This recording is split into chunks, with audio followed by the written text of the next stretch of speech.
Hello dear students, मैं धीरज sir welcome करता हूँ आप लोग अपने यूट्यूब चैनल फिजिक्स पाठशाला में। हम लोग कर रहे हुए क्लास 12th के लिए इलेक्ट्रोस्टैटिक्स, जिसमें हमारा चल रहा है charge and electric field chapter first of electrostatics, जिसमें हमारे प्रीवियस वीडियो अपलोड हो चुके हैं जिसमें हम लोग बेसिक कॉन्सेप्ट ऑफ चार्ज पढ़े थे। आज जो हम लोग पढ़ेंगे वो चार्ज की एक अलग प्रॉपर्टी के बारे में, कूलम्ब्स लॉ।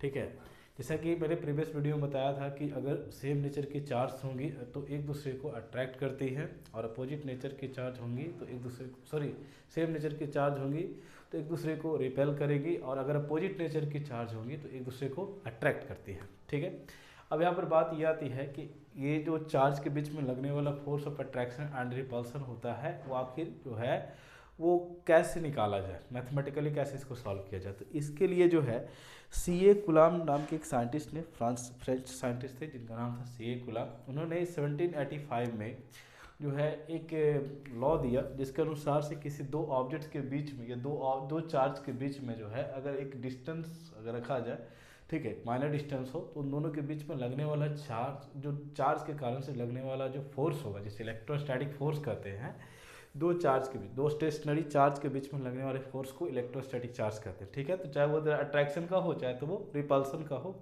ये चार्ज को निकाला जा सकता है। ठीक है, तो उसे हम लोग कूलम्ब्स लॉ कहते हैं। तो कूलम्ब के अनुसार से, according to Coulomb's law, according to Coulomb's law, ठीक है, magnitude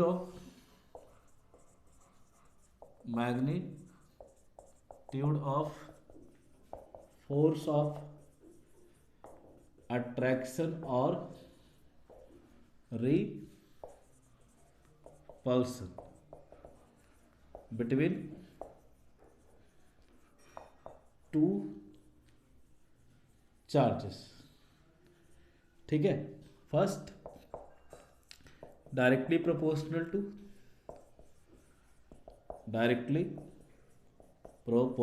to product of charge, and second inversely proportional to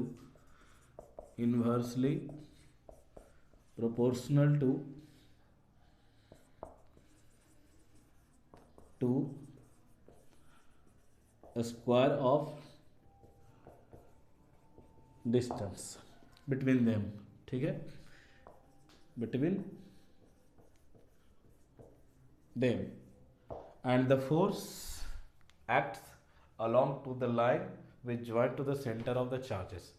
और ये जो फोर्स का जो लगने वाला जो डायरेक्शन होगा वो दोनों चार्ज के सेंटर्स को मिलाने वाली लाइन के अलॉन्ग में होगी। ठीक है, तो मान लो कि दो चार्ज हैं, Q1 है Q2 है, इसको मैंने जो है r डिस्टेंस पर एक दूसरे से रखा है। तो कूलम्ब लॉ क्या कहती है, कूलम्ब्स लॉ ये कहती है कि F proportional to Q1 into Q2 and F inversely proportional to the R square.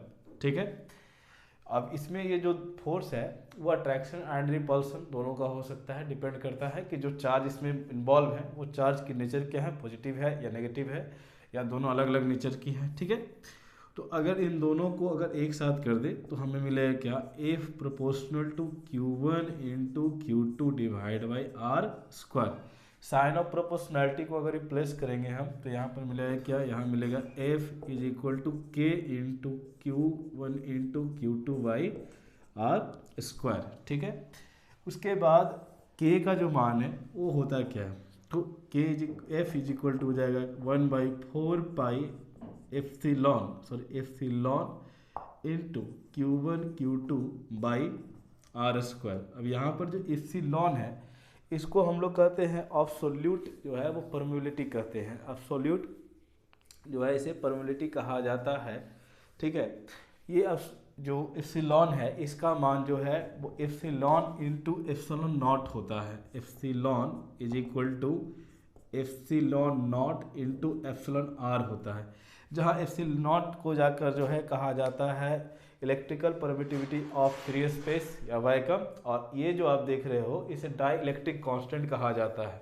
ठीक है, या रिलेटिव परमिबिलिटी भी कहते हैं इसको। अगर यहाँ पर मैं लिख दूँ तो यहाँ पर जो एप्सिलॉन है, बाद में इसके बारे में चर्चा करेंगे। ठीक है, पहले यहाँ पर पुट कर देते हैं, तो F इज इक्वल टू क्या हो जाएगा, 1/4πε0 into εr into Q1 Q2/r²। ठीक है, फॉर एयर, हवा के लिए अगर इन दोनों चार्ज के बीच में अगर एयर हो, ठीक है, तो उस स्थिति में एप्सिलॉन आर का जो मान होता है कितना 1, then F is equal to 1/4πε0 into Q1 Q2/r²।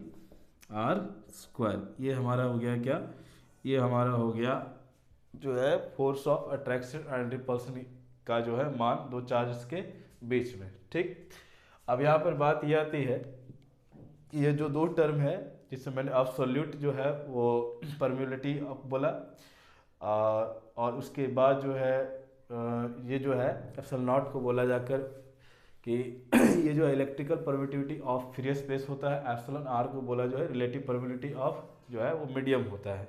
ठीक है, या डाई इलेक्ट्रिक कॉन्स्टेंट इसको कहते हैं। ये एक्चुअली में इसको जो है यहाँ पर हम लोग लिख सकते हैं कि ये है कितना, तो ये जो है हाँ इसको कह सकते हैं एब्सोल्यूट परमिएबिलिटी। ठीक है, एप्सिलॉन नॉट को बोल सकते हैं आप permeability of free space, permeability of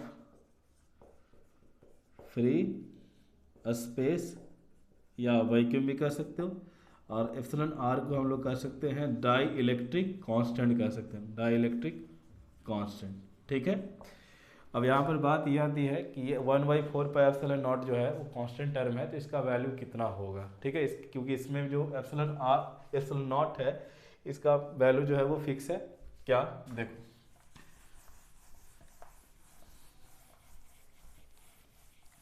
तो दो चार्जेस के बीच में लगने वाला जो फोर्स होता है वो कूलम्ब्स लॉ के द्वारा दी जाती है। ठीक है, चाहे वो फोर्स अट्रैक्शन का हो या रिपल्सन का हो। ठीक, यहाँ पर देखो हेयर आप लिख सकते हो क्या कि अगर एप्सिलॉन नॉट का अगर हम यहाँ पर मान रख दें, epsilon naught is equal to 8.854 into 10⁻⁻12 जो है वो कूलम्ब स्क्वायर पर न्यूटन मीटर स्क्वायर होता है। ठीक है, और अगर हम इसको पुट कर दें इसमें, तो इसका जो वैल्यू है यानी 1/4πε0 का जो वैल्यू है वो 9 इंटू 10⁻9 आता है। ठीक, अब इसको अगर हम लोग पुट कर दें यहाँ पर, तो ये आएगा कितना, F is equal to 9 into 10⁻9 into Q1 Q2/r²। ठीक है, ये हो गया। अब यहाँ पर जो है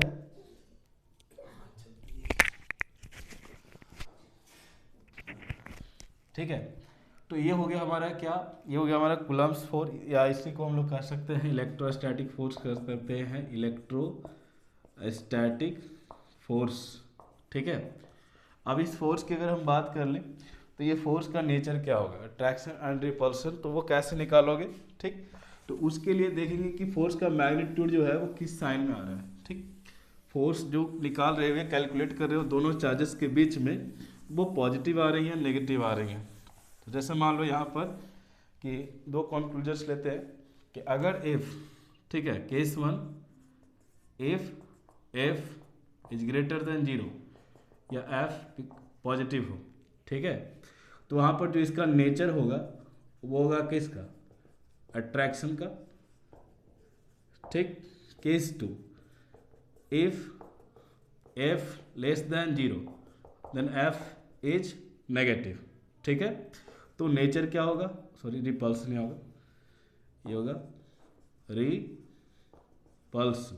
और अगर नेगेटिव आ रहा है तो उस स्थिति में इसका नेचर जो होगा वो होगा क्या, अट्रैक्शन का।